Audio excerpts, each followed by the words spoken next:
حتی اذا جاء احدکم الموت،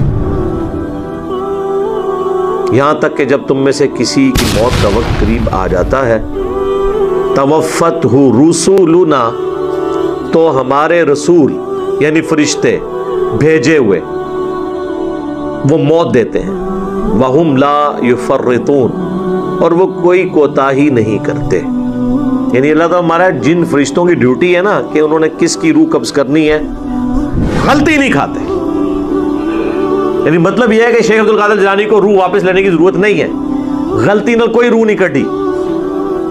آپ مجھے بتائیں، فرشتے اللہ کے حکم سے آتے ہیں روح نکالنے، اللہ اگر فرشتوں کو حکم دے کہ فلاں بندے کو موت دینی ہے، اس کے بعد کوئی جن، کوئی فرشتہ، کوئی پیغمبر اس کی موت کو ٹال سکتا ہے؟ اگر کوئی کہتا ہے کہ یہ ایسے ہو رہا ہے اور فرشتے سے واپس روح کوئی بزرگ چھین رہا ہے، وہ فرشتے سے نہیں لے رہا سر، وہ اللہ کا حکم بدل رہا ہے۔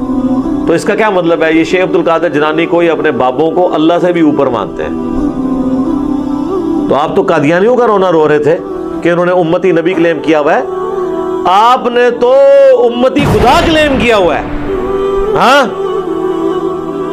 ایک امتی کو خدا کے بلکہ اس سے بھی بڑھ کر سپر گاڈ ڈکلیئر کر دیا ہوا۔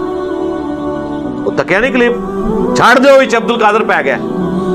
ہاں، اللہ اکبر۔ اللہ تعالیٰ فرماتا ہے کہ فرشتے کوتاہی نہیں کرتے۔